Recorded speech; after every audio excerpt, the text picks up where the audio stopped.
You know, it's so nice to be back with you today. I know that my first experience with this incredible group started many, many years ago when I was a staffer on Capitol Hill. I was the Deputy Staff Director, Chief Health Counsel for the U.S. House Energy and Commerce Committee.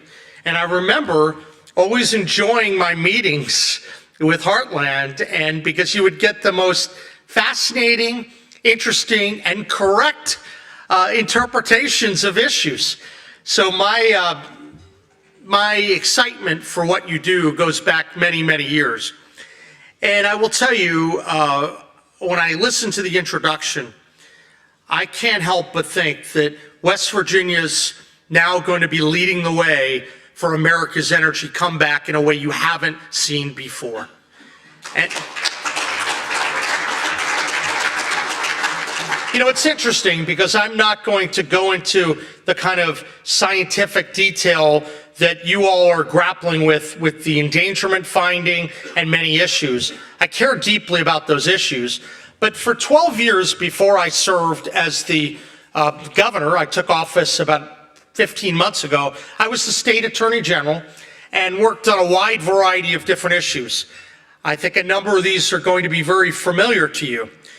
But beyond the legal works that we'll talk a little bit about and where that's led our state, all of the efforts on behalf of the state of West Virginia, they were really driven by the fact that I had a belief that for West Virginia to succeed and to really reach its potential, to be that shining state in the mountains, we had to better utilize our vast amounts of energy resources. We have so much coal lying in the ground still in West Virginia. We think of our Marcellus and our Utica shale. Some people call it the Saudi Arabia of the gas industry. It exceeds the Permian Basin. We're looking at nuclear, and we're embracing nuclear because when we look out and see the future, I'm not just interested in the next 10 to 15 to 20 years. I'm interested in the next 100 years of increase of standard of living for our state. And so when I became Attorney General, I became very focused on the fact that for a state that is ranked at or near the bottom of many economic rankings, our standard of living, our workforce participation, quite frankly, our healthcare outcomes, that we had to do some things that were fundamentally different than what were being done in the state before. Because, you see, West Virginia deserves a place in the pantheon of states, given its natural beauty, given its vast energy resources, and the indomitable grit of its people. So, as Attorney General, I became motivated to protect our vast energy resources. Makes sense. A lot of the initiatives that I was very involved in related to coal. West Virginia is the second largest producer of coal in the nation, and we employ significant amounts of people, even to this day, after the dramatic reductions to the coal industry. It's still one of the largest industries in our state. And for every coal job that we have another 7 related jobs. It's still a powerhouse in West Virginia.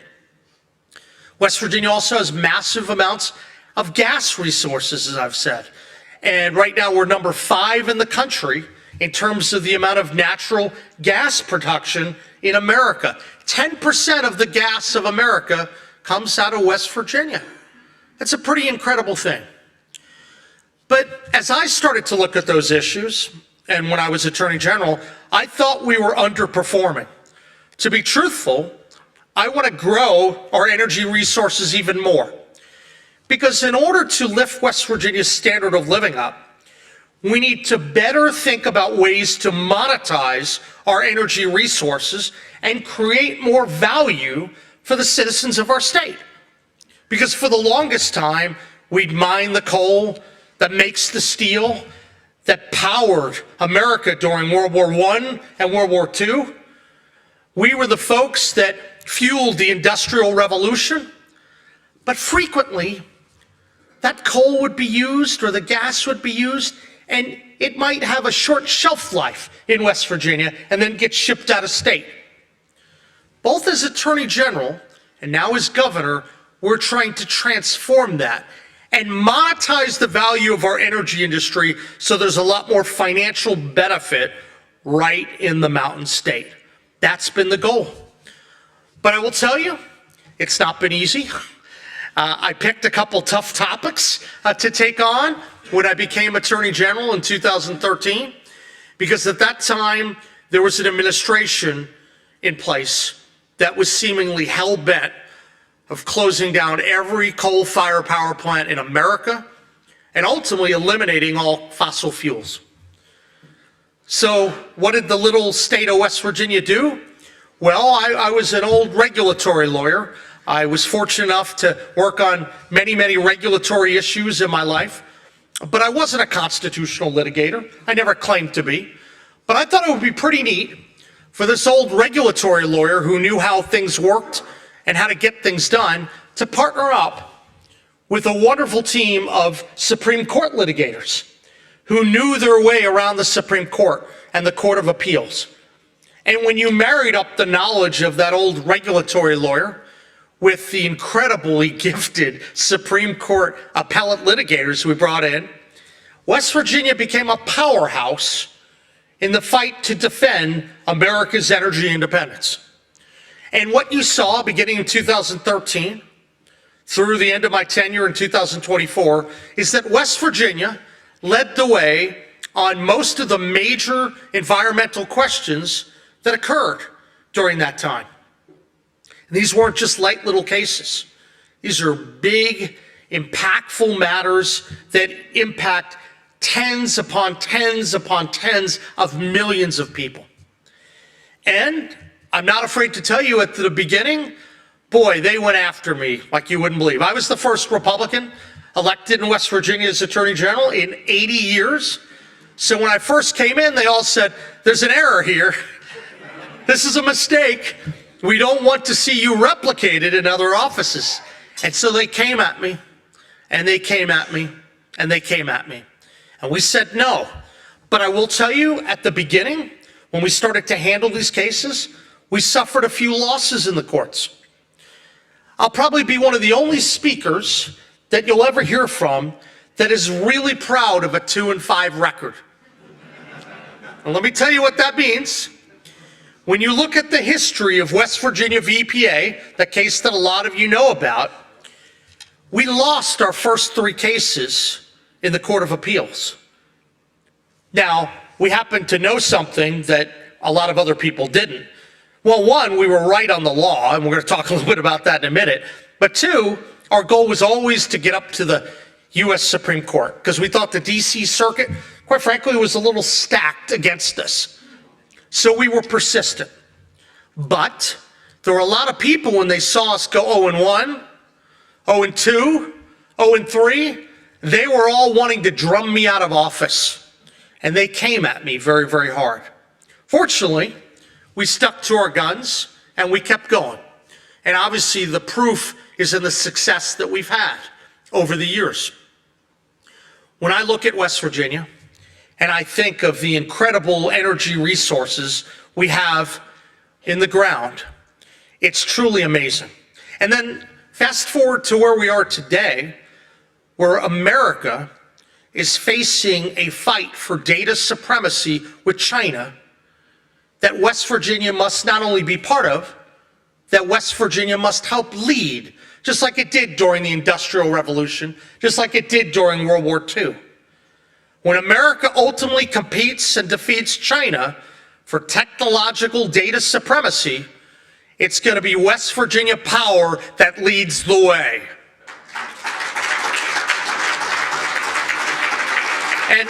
And this is one of the greatest threats that we have from a national security perspective, that there's a lot going on in China right now. While all those coal-fired power plants were being decommissioned, China is moving and growing its energy resources in a way that most Americans can't contemplate. So when I look and I hear these people talking about the Green New Deal, and there are a lot of incredibly strong science arguments against what they're doing, I tend to focus on the legal issues and, quite frankly, the national security concerns that we have if the far left gets their way and the Green New Deal agenda advances. And that's what motivated me as Attorney General, and that's what motivates me as governor. So we have a lot of resources in West Virginia, and we've worked really hard to be able to use those resources effectively. But that Green New Deal scam that President Trump talks about, there's no place in America it hits harder than our state. When you try to close down coal-fired power plants, that's not only a gut punch to the coal industry, it wipes out entire communities. And I always used to look at the regulations undergirding the Clean Power Plan, and I'd read them, and I'd look to myself, and they would talk about the potential for climate change of 0.0001 or 0.002 on the global stage, and why America needed to do all the work for it. And I would say, can we not have some comparison of whatever you may think the benefit is, and it's questionable, but even if we granted them all the arguments on their side, what do you tell the hundreds of thousands of people that are being forced into poverty in Appalachia? Aren't their lives important? Well, they are. They're incredibly important. And that human dynamic has always been lost in even all the legal arguments that have gone forward.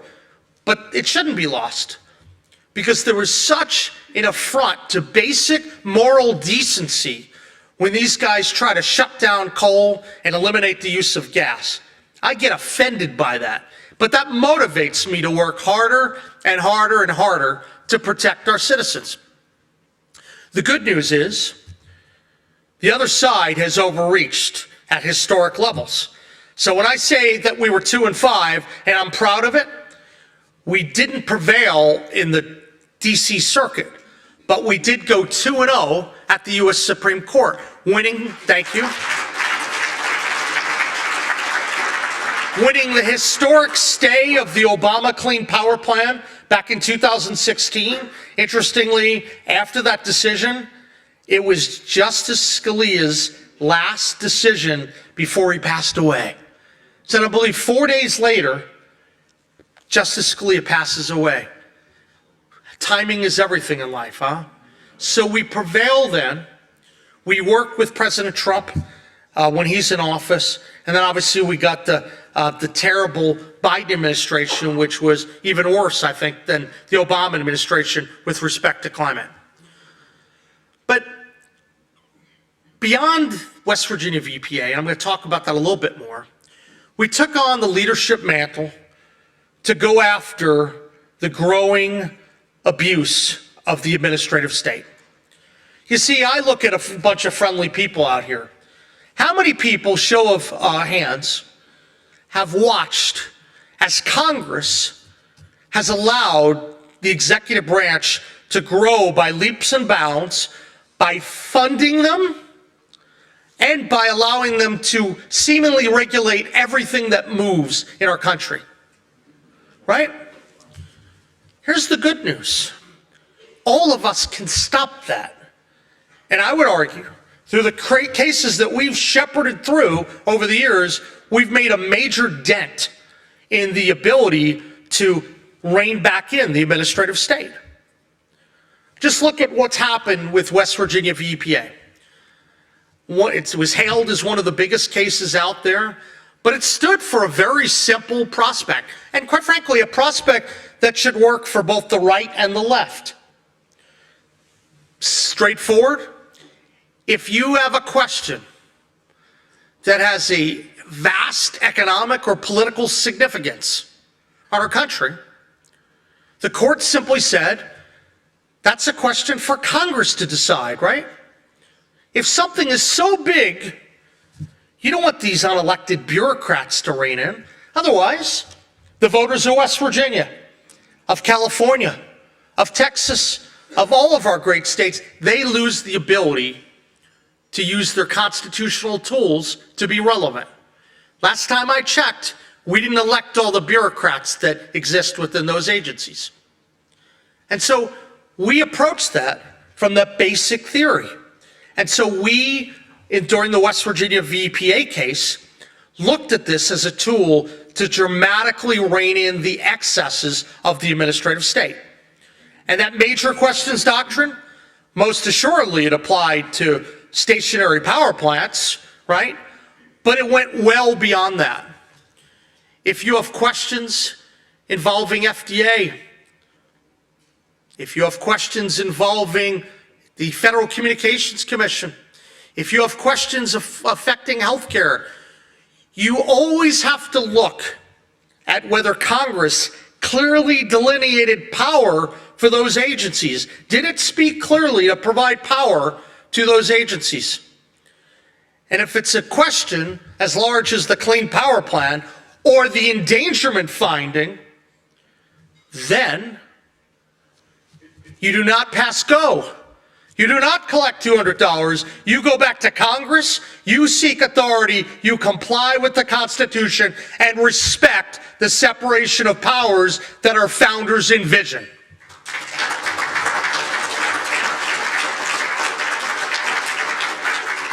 Straightforward concept because it works whether you're a Republican or Democrat, right? This is a value-neutral issue, but it deals with what's been going on for 40 years, the seizing of power that was best left for Congress and, quite frankly, left for the states. And Congress, we believe, had been so irresponsible for so many decades because they didn't want to weigh in on the tough issues of the day. Let the agencies resolve it. But states' rights get blurred in the picture as well. And the agencies started to assert more and more power. And Congress provided more and more monies for them. At least with respect to West Virginia v. EPA, and I would argue it's kind of sister companion case that came a few years later, Loper-Bright, there's been a major retrenchment in federal power.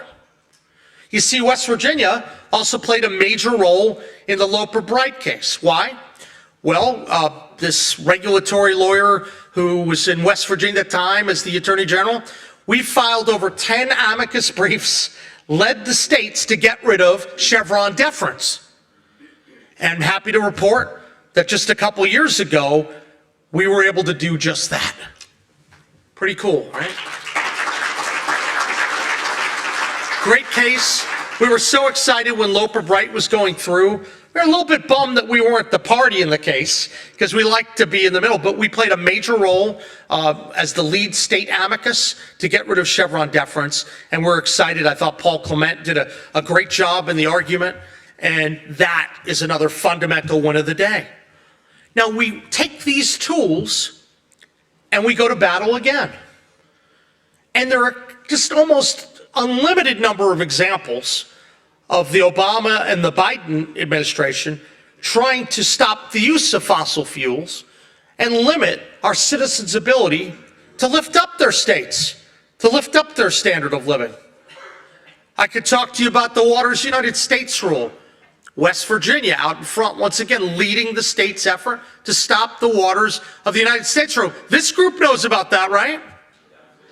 I remember having conversations. This was actually the easiest case to take to a town hall because I would go speak to the people, and it was actually easier to explain than the Clean Power Plan because I would say to maybe a group of farmers or a group of businesses, imagine that you have a large puddle or an ephemeral stream and you want to regulate that like it's a federally navigable waterway. Think about that for a minute. Everyone can understand that concept. When you think about navigable waterway, you think about boats. How many boats do you know that are rowing down the puddle down the street? Not so many. So we were able to put together really compelling arguments and work, and we were involved leading the way back in 2015, and then during the Trump administration and the Biden administration, alternating positions as lead party and as lead amicus, and we were able to get that done. And when you look at those cases and the work we did in other areas, it's paved the way to provide the toolbox and the tools to go after the vast excesses of the administrative state. But just because we have the tools doesn't mean we can stop. There are a lot of things that need to keep occurring, and I can say I know that this group is all in on that effort. Because just because you won on the Clean Power Plan, just because we've gotten rid of Chevron deference, just because we've gotten rid of Water's United States rule and many other problem areas, thanks to the Trump administration and others, doesn't mean we're done. We're dealing with a new fight right now. We have an endangerment finding that was wrongfully foisted upon us because of the improper Massachusetts v. EPA case from many, many years ago. So we have to keep focusing on these issues and continue to make progress to make sure that the separation of powers that was created so artfully by the founders many years ago continues to be respected. And so I know there are a lot of people working through the legal arguments on that. I would like to argue that one of the many, many reasons why the endangerment finding should go down is because it fails the major questions doctrine. What we just talked about, right?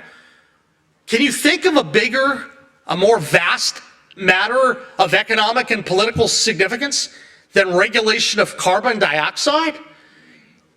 It is generic to everything in our life. We're basically, I mean, how do you regulate something? It's everywhere. It's big. So if this isn't a major question, I don't know what is. So in that lies at least part of the way that the endangerment finding is going to be dismantled. And I think there's a unique opportunity for that. But there are other pieces that need to be done. One of the things, we were very aggressive to try to get rid of the endangerment finding when I served as Attorney General. But I will tell you that I was always cautioning folks, build up the data, the body of evidence from a scientific perspective as well. That's critical when you're talking about the endangerment finding. I know there are a lot of people in this room who care about that and recognize the importance of that. So, thank you. Your work is really important in that regard, and it's going to continue to play a critical role as endangerment finding issues get litigated, and we know there's litigation started already on that. But we're going to be in that fight as well, and by saying that, you know, I'm the governor of West Virginia. I'm not the Attorney General anymore. But I can tell you I care an awful lot about what the Attorney General does in West Virginia. And we've had some good conversations. West Virginia led an 88-page comment letter against the endangerment finding in support of what the Trump administration is trying to do.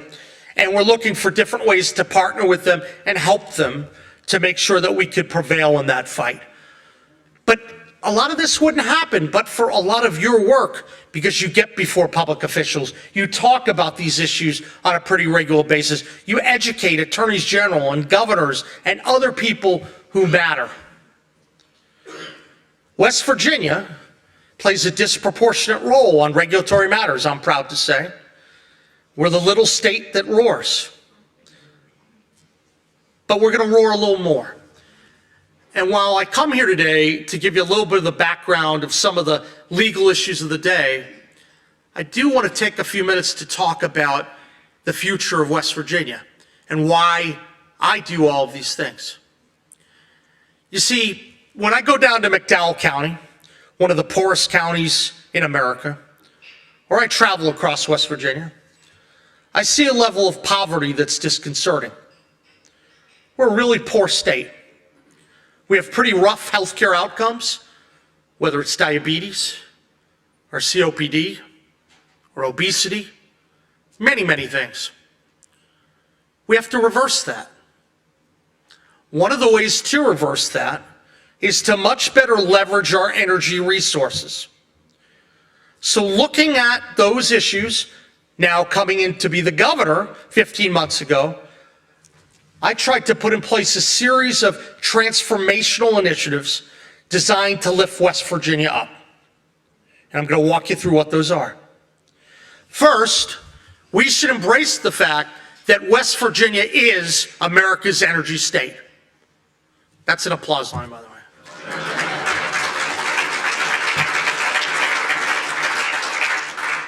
When you look at the amount of coal and the gas that we have, We need to be utilizing that for the betterment, the growth, the wealth creation for our people.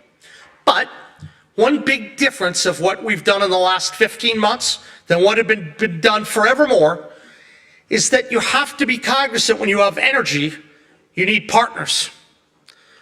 Energy needs to fuel things. I mentioned the international fight for data supremacy with China.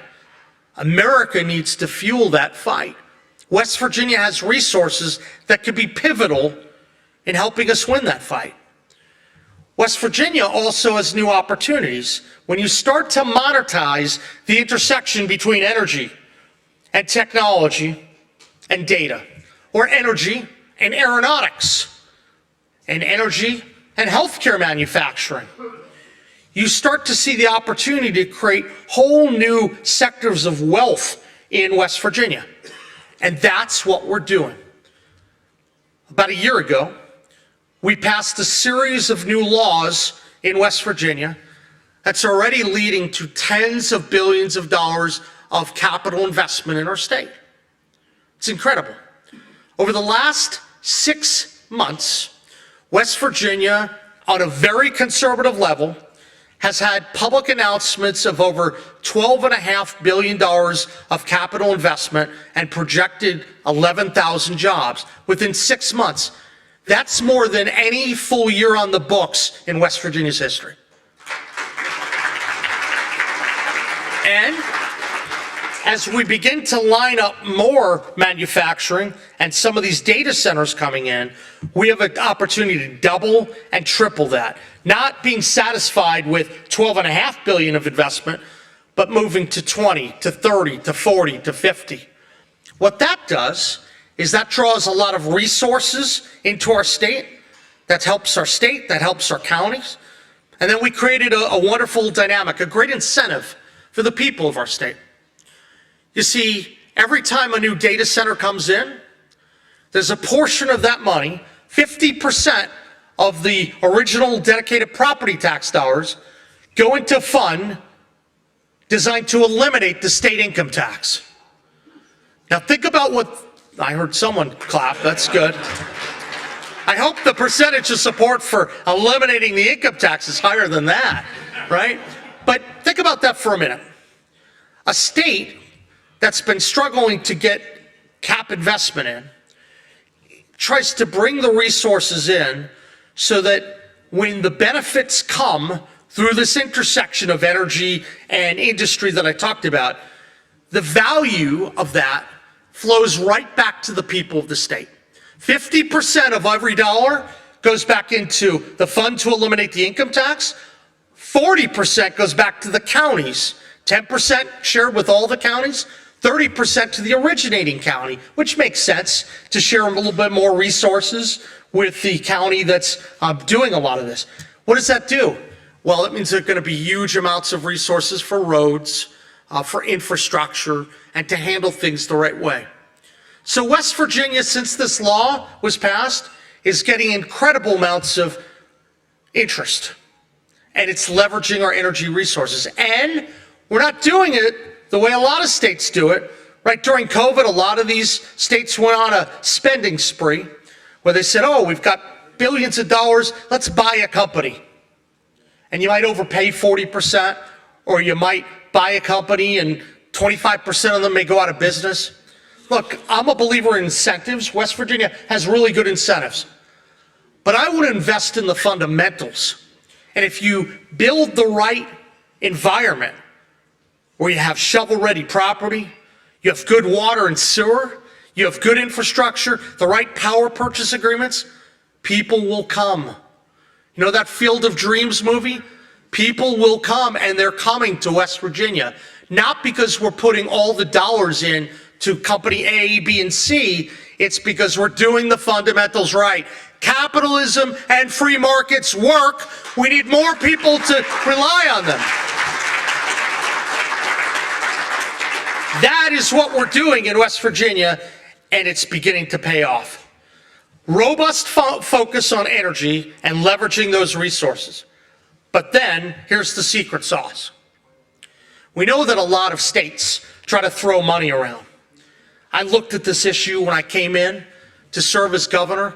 I said, well, West Virginia, our budget isn't nearly as big as Texas or Florida or Ohio or Pennsylvania. Just look at our neighbors, right?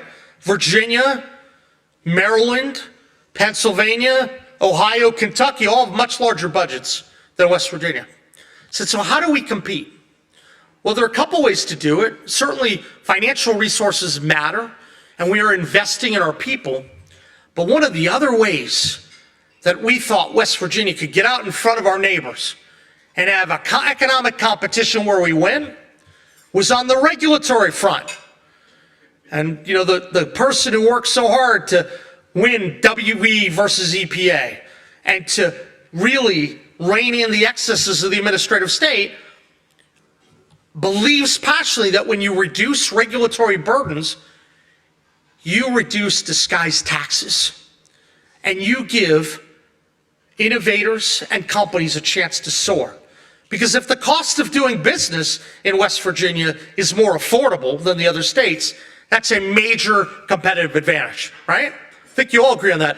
And to go further, if you can cut red tape faster than all the states that you touch, that's a major competitive advantage. If you can move at the speed of business or faster, and if you can move faster than your competition, you're going to win a lot of those economic development fights. And if you know you can't throw the same dollars in, why would you fight on those terms the same way? Once again, yes, there'll be incentives, financial incentives will be competitive, but not just to have all that hard cash go, invest it strategically, quite frankly, like you would if you were in a sporting team, right? If you had a big basketball team, and I said, you know, I want to defeat these guys with 7-foot center, 6'11" power forward, all these incredibly tall guys. Would you try to say, well, I can put a 6'6" guy up there and I could potentially, you know, it's only a 5-inch deficit. No, you'd probably try to find the fastest point guards and you'd be faster than them, right? You'd beat them at something they're not as good at. Competition has many different facets and forms. In West Virginia, we're going to win on the regulatory front. We're going to be faster than everyone. We're going to cut tape better. And that's what's going to lead West Virginia's comeback.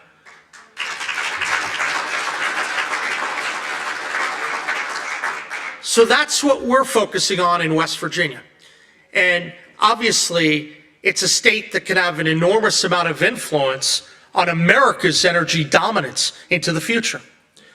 When we looked at that question I raised earlier about China, which concerns me every day. I worry about that. I know we're, you know, dealing with Iran right now, very serious issues. But I can't help but keep thinking about China and the incredible threat that China poses to our country. And so I know that West Virginia and many other states have to get a lot more serious about energy generation, power generation in our states. So, one of the other initiatives that we came up with and announced last September that's getting traction around America is we announced that we're going to increase power generation in West Virginia from 15.9 gigawatts of energy today to 50 gigawatts by 2050. We call it our 50 by 50 plan, and it's designed to pull more of our resources out of the ground, but then we have to make sure it's transmitted. Transmission matters, and we have to do it in a secure and an environmentally friendly way. We can do that. And in fact, we have to do it. Because when we look at the dearth of energy resources out there in some of the other states within PJM and the grid system, we know West Virginia has to step up. That's why we're doing it. When I first mentioned this, I delivered the speech about 50 by 50. I had a lot of people, they cackled a little bit. They said, there's no way you're going to get to that place, right? Since then, we actually have publicly announced over 3 gigawatts since 6 months of new baseload power. We've identified in the short term another 9 gigawatts of energy, which we think may be public in the next year to year and a half. And we think there's a pathway to 20 within 5 years. More. Think about that for a minute.